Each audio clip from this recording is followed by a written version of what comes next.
नमस्कार शेतकरी मित्रांनो, मी सुधीर वडेराव. माझ्या शेतीत माझे प्रयोग या यूट्यूब चॅनलवर आपलं सहर्ष स्वागत. मित्रांनो, सद्यस्थितीमध्ये जे गव्हाचं काडी कचरा असतं ते शेतकरी बंधू पेटून देतात आणि त्याच्यापासून होणारे नुकसान मी आपणास सांगू इच्छितो. शेतकरी मित्रांनो, जे आपल्या शेतामध्ये गव्हाचा गवंडा असतो त्या गवंड्यामध्ये सिलिकॉन आणि कार्बन युक्त असलेलं हे गवंडा जे शेतीसाठी खूप फायद्याचं असतं आणि अशातच शेतकरी बंधू ते पूर्ण एक आगपेटीची काडी लावून पूर्ण पेटून देतं आणि त्याच्यामुळे फायदा तर होतच नाही, पण जमिनीतले जीवजंतू मरतात, पशुपक्ष्यांचे अंडे मरतात आणि त्याच्यापासून खूप काही असं नुकसान करून शेतकरी बसतात आणि जे आपलं नुकसान करून स्वतःच शेतकरी नुकसान करतात. कधीकधी ते पेटवल्यानंतर शेतात असलेल्या धुऱ्यांचा चारा जे गुरांना चारा असतो तो पण मरून जातात.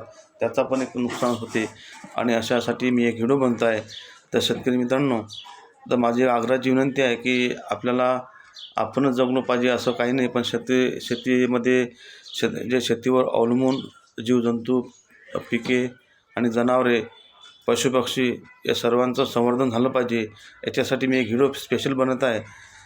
तर करायचं काय, जे शेतामध्ये गवंडा असते तो पेटवता न पेटवता आज 1-2 महिने सहज ते गुरं ते चारा खाऊन आपलं उदरनिर्वाह आपलं पोट भरून जगतात.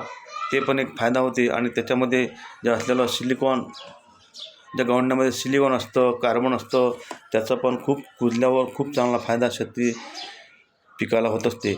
विशेष म्हणजे जे शेतकरी ज्या शेतामध्ये गहू लावलेला आहे ते न पेटवता त्यामध्ये जर तुम्ही कॉटनसारखं पीक घेतलं तर अतिशय चांगल्या प्रकारे कॉटनला खूप चांगला मदत होते आणि चांगल्या प्रकारचं उत्पादन कॉटनमध्ये होते. ह्या माझा अनुभव मी आपणास सांगू इच्छितो. तर मित्रांनो, एकच काम करा, ज्यांनी गवंडा पेटवला नाही त्यांनी फक्त 1000-1500 रुपये जास्त एक्स्ट्रा खर्च करून साधं दुपारच्या टाईमला रोटर मारून घ्या.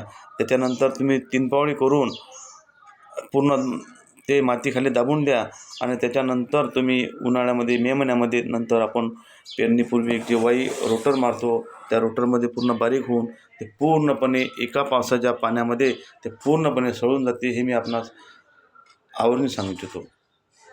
एवढं करा आणि त्याच्यानंतर तुमचे रिझल्ट काय मिळते पुढल्या पिकासाठी ते मला आवर्जून माझ्या यूट्यूब चॅनलवर कमेंट करा. धन्यवाद. माझ्या शेतीत माझे प्रयोग माहिती आवडल्यास लाईक करा, चॅनलला सबस्क्राईब करा, एवढं मी सांगू इच्छितो. धन्यवाद.